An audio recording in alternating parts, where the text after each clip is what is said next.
Hiji, dua, tilu. Saat aku melihat sosoknya berjalan memasuki kai kecil di pinggir Jalan Sudirman Jakarta Selatan itu, napasku langsung tersendat seperti ada batu menghalangi tenggorokan. Ternyata pria yang selama 6 bulan ini aku chat setiap malam, yang membuat hatiku hangat di tengah kesepian hidupku sebagai gay yang tersembunyi, adalah Adi, anak tunggal Kiai Haji Surya, pendakwah terkenal yang sering muncul di televisi mengutuk keras komunitas seperti aku sebagai penyimpangan besar. Aku Rama, 27 tahun, desainer grafis di sebuah agensi iklan besar di Jakarta. Hidupku sehari-hari hanya kerja, pulang ke kos kecil di Tebet, dan telepon dari ibu di kampung Bogor yang selalu bertanya kapan aku bawa pulang calon istri. Aku tidak pernah berani bilang yang sebenarnya karena ayahku guru ngaji di masjid desa dan keluarga kami sangat taat agama. Semua dimulai dari malam ketika aku merasa sangat sendirian setelah pesta kantor di mana semua teman bicara tentang pacar dan pernikahan. Aku mengunduh aplikasi Connect rahasia yang khusus untuk pria seperti aku. Profilku sederhana, hanya otot tangan memegang secangkir kopi dan bio singkat mencari teman bicara yang mengerti. Lalu muncul Adi 27 dengan deskripsi jujur mencari orang yang juga menyimpan rahasia besar di negeri ini. Chat pertama kami ringan tentang cuaca Jakarta yang panas dan ilmu ation terbaru, tapi malam berikutnya kami sudah berbagi cerita lebih dalam. Adi bilang dia tinggal di Bandung, bekerja di perusahaan teknologi, dan juga merasa tertekan karena keluarga yang mengharapkan dia menikah secepatnya. Kami tertawa bersama saat dia kirim memelucu tentang bos galak dan aku cerita tentang ibuku yang selalu mengirim foto gadis tetangga. Lambat laun chat kami menjadi rutinitas. Malam hari aku menunggu pesannya sebelum tidur dan dia selalu bilang, "Rama, kamu satu-satunya yang benar-benar mengerti aku." Aku merasa hidup lagi setelah bertahun-tahun menyembunyikan diri. Kemarin Adi bilang dia ada urusan bisnis di Jakarta dan ingin bertemu untuk pertama kali. Aku setuju meski tanganku gemetar saat memesan tiket ojek online. Aku tiba lebih dulu di kai, memesan kopi hitam, duduk di sudut paling belakang agar tidak terlalu terlihat.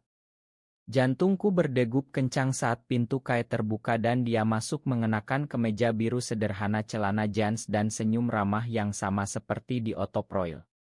Tapi saat matanya bertemu denganku, aku langsung mengenali wajah itu dari berita dan foto di media sosial. Itu Adi, tapi bukan Adi biasa. Dia adalah anak Kiai Haji Surya yang sering ikut ayahnya ceramah tentang moral dan bahaya penyimpangan. Aku bangkit setengah berdiri, mulutku kering. "Kamu Adi?" tanyaku, suaraku hampir hilang. Dia mengangguk, wajahnya memucat seketika dan duduk di depanku dengan tangan gemetar. "Iya Ramama, aku tidak bilang dari awal, aku takut kamu langsung kabur kalau tahu siapa aku sebenarnya."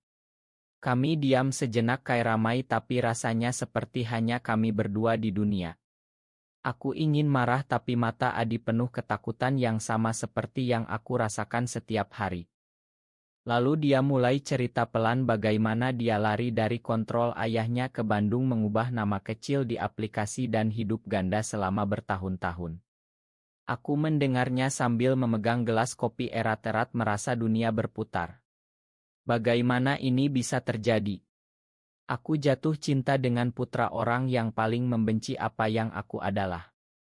Tapi saat Adi meraih tanganku di bawah meja dan bilang, "Rama, aku tidak bohong tentang perasaanku, semua ini nyata." Aku merasa sesuatu di dalam dada meleleh. Kami bicara sampai sore hari tentang mimpi kami, tentang ketakutan, dan tentang bagaimana Indonesia ini sulit bagi orang seperti kami. Saat meninggalkan kai, aku tahu hidupku tidak akan pernah sama lagi.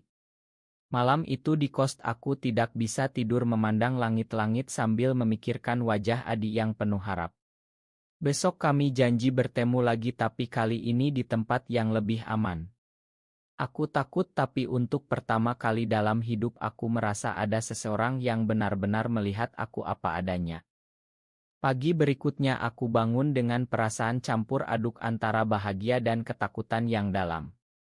Chat dari Adi masuk lebih awal dari biasanya. "Selamat pagi Rama, semalam aku tidak bisa tidur memikirkanmu. Aku tersenyum sendiri di tempat tidur lalu balas aku juga Adi tapi kita harus hati-hati sekali. Kami sepakat bertemu di taman kota di kawasan Sudirman sore hari saat orang-orang pulang kerja. Aku tiba lebih dulu duduk di bangku kayu dekat air mancur sambil pura-pura membaca buku di ponsel. Adi datang dengan jaket hoodie menutupi wajahnya sedikit kami berjalan berdampingan tanpa berpegangan tangan karena takut ada yang melihat. Bicara kami tentang segalanya mulai dari masa kecilnya di pesantren ayahnya yang ketat sampai mimpi Adi ingin kuliah di luar negeri untuk bebas dari bayang-bayang keluarga.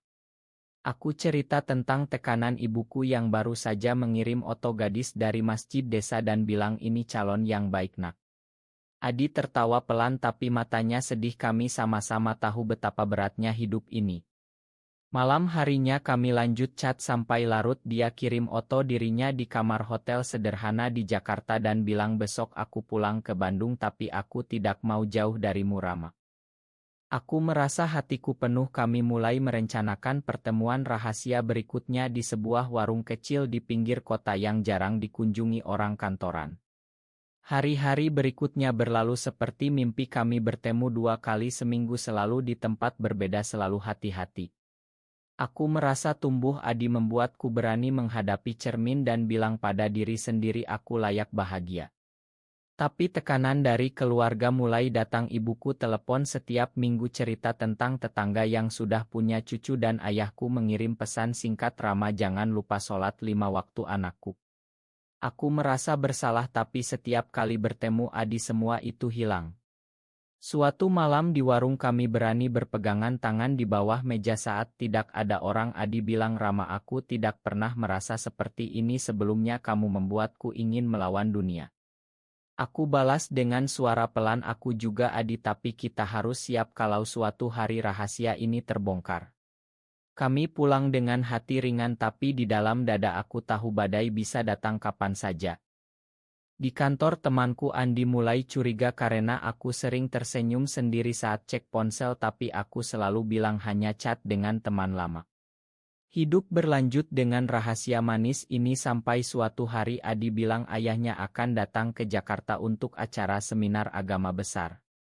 Aku merasa dingin tapi Adi yakinkan kita tetap aman. Aku percaya padanya dan itu awal dari segalanya yang berubah. Seminar ayah Adi diadakan di sebuah hotel besar di kawasan Sudirman. Aku melihat poster di jalan saat pulang kerja judulnya Moral dan Bahaya Penyimpangan di Era Modern. Hatiku langsung berdegup kencang aku tahu aku tidak boleh datang tapi ibuku telepon dan bilang ayahmu minta kamu hadir sebagai wakil keluarga karena Kiai Surya teman lama. Aku tidak bisa menolak jadi aku pergi dengan hati was-was duduk di baris belakang sambil menunduk. Kiai Surya naik panggung suaranya tegas mengutuk keras segala bentuk hubungan sesama jenis sebagai dosa besar yang merusak bangsa. Aku merasa seperti ditampar berkali-kali setiap kata menusuk dada. Saat istirahat aku melihat Adi berdiri di samping ayahnya tersenyum sopan mengenakan baju koko putih. Mata kami bertemu sejenak dia memberi isyarat kecil dengan mata lalu aku keluar ke lorong. Di sana Adi menyusul sebentar kami bicara cepat di sudut gelap Ramama aku tidak bisa bilang ayahku datang mendadak tapi kita tetap aman. Aku mengangguk tapi malam itu di kos aku menangis sendirian memikirkan betapa dekatnya bahaya. Hari berikutnya kami bertemu lagi di tempat rahasia Adi memeluk aku erat untuk pertama kali dan bilang aku akan melindungi kita Rama. Kami mulai lebih berani meski tetap hati-hati Adi datang ke kosku malam hari saat tetangga sudah tidur kami bicara tentang masa depan tentang mungkin pindah ke Bali suatu hari. Tapi lalu terjadi hal yang tidak terduga temanku di kantor Andi melihat kami di taman dan bertanya siapa cowok yang selalu bersamamu itu Rama. Aku berdusta bilang saudara jauh tapi dia tersenyum curiga. Tekanan mulai naik ibuku mengirim oto gadis lagi dan bilang ayahmu sudah bicara dengan Kiai Surya tentang perjodohan. Aku panik chat Adi sepanjang malam dia balas tenang Rama kita hadapi bersama. Suatu sore saat kami sedang di warung telepon Adi berdering ayahnya menelepon dia jawab dengan suara normal tapi wajahnya pucat. Setelah telepon dia bilang ayahku curiga aku sering ke Jakarta, dia minta aku pulang besok. Kami diam lama lalu Adi pegang tanganku, Rama, aku tidak mau kehilanganmu. Malam itu kami janji akan bertahan apapun yang terjadi. Aku pulang dengan hati berat tapi juga penuh tekad, ini adalah ujian pertama kami. Pulangnya Adi ke Bandung membuatku merasa kosong. Setiap hari aku cek ponsel berharap pesan darinya. Chat kami tetap lancar tapi lebih hati-hati karena ayahnya sering memeriksa ponsel. Suatu malam Adi kirim pesan panjang, Rama, ayahku menemukan chat lama di laptopku, dia marah besar tapi aku bilang itu hanya teman biasa. Aku ketakutan tapi juga marah, kenapa kami harus sembunyi seperti penjahat. Di Jakarta tekanan keluarga semakin berat, ibuku datang berkunjung tiba-tiba membawa gadis tetangga dan bilang ini Rina, dia baik sekali, kalian cocok. Aku terpaksa tersenyum sepanjang makan malam tapi di dalam hati aku menjerit. Malam itu aku chat Adi sambil menangis, dia balas, Rama bertahanlah, aku juga sedang berjuang di sini. Lalu bencana datang, temanku Andi di kantor mengirim foto kami berdua di taman yang entah bagaimana dia ambil diam-diam dan bilang, Rama, aku tahu rahasiamu tapi aku tidak akan bilang siapa-siapa asal kamu cerita yang sebenarnya. Aku panik bertemu dia di KAI dan cerita semua. Andi mendengarkan lalu peluk aku dan bilang, aku temanmu Rama, aku dukung kamu. Itu membuatku lega tapi juga takut rahasia semakin banyak orang tahu. Adi di Bandung menghadapi badai lebih besar, ayahnya mengancam akan mencabut biaya kuliah kalau dia tidak pulang dan menikah. Adi bilang padaku melalui telepon, suaranya gemetar, Rama, aku sudah bilang pada ayahku aku tidak bisa menikah dengan perempuan karena aku seperti ini. Aku terdiam takut apa yang akan terjadi selanjutnya. Hari-hari berikutnya penuh ketegangan, Adi hampir tidak bisa chat karena dia diawasi. Aku merasa sendirian lagi tapi juga semakin kuat karena tahu Adi memperjuangkan kami. Suatu hari ibuku telepon menangis, ayahmu tahu ada yang tidak beres denganmu Rama, dia sudah bicara dengan Kiai Surya. Aku membeku, dunia seolah runtuh. Aku hubungi Adi segera, dia jawab dengan suara tenang, Rama, kita hadapi ini bersama, aku akan datang ke Jakarta besok. Pertemuan kami malam itu penuh air mata dan pelukan, kami janji akan melawan bersama meski dunia menentang. Adi tiba di Jakarta dengan wajah lelah tapi matanya penuh tekad, kami bertemu di kosku dan bicara sampai pagi. Dia cerita bagaimana ayahnya marah besar dan mengancam akan mengusirnya dari rumah tapi Adi tetap tegar bilang, aku sudah dewasa ayah, aku punya hak untuk bahagia. Aku merasa bangga tapi juga takut konsekuensinya. Pagi harinya kami pergi ke Bali untuk beberapa hari libur rahasia, kami naik pesawat dengan nama palsu dan tinggal di penginapan kecil di Pantai Kuta. Di sana untuk pertama kali kami bisa bebas berjalan berpegangan tangan di pantai saat matahari terbenam. Adi bilang, Rama, ini yang aku inginkan seumur hidupmu. Kami bicara tentang masa depan, mungkin pindah ke tempat yang lebih ramah atau membuka usaha kecil bersama. Tapi saat kembali ke Jakarta kenyataan menghantam lagi, ayah Adi datang ke kosku bersama ayahku, mereka sudah tahu semuanya dari temanku Andi yang tidak sengaja bocor. Konfrontasi itu mengerikan, Kiai Surya berteriak di depan pintu sementara ayahku menangis dan bilang, Rama, kamu sudah hancurkan keluarga kami. Aku berdiri di antara mereka, Adi di sampingku memegang tanganku erat. Aku bicara dengan suara gemetar, ayah, aku tetap anakmu tapi aku tidak bisa bohong lagi tentang siapa aku. Malam itu penuh tangisan dan kata-kata keras tapi akhirnya ayahku memeluk aku pelan dan bilang, aku butuh waktu Rama tapi aku tetap ayahmu. Kiai Surya pergi dengan marah tapi Adi bilang, ayahku akan melunak seiring waktu. Kami menghadapi banyak bisik-bisik di kampung dan kantor tapi teman-teman seperti Andi mendukung kami.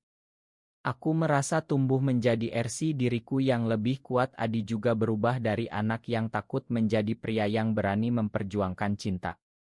Bulan-bulan berikutnya kami membangun hidup baru. Adi pindah ke Jakarta, kami tinggal bersama di apartemen kecil dan mulai usaha desain grafis kecil-kecilan.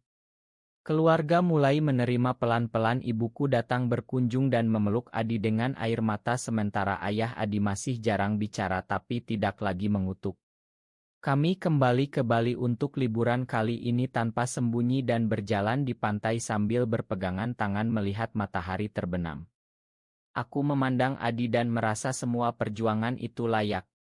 Kami belajar bahwa cinta sejati bukan tentang mudah tapi tentang memilih satu sama lain setiap hari meski dunia menentang.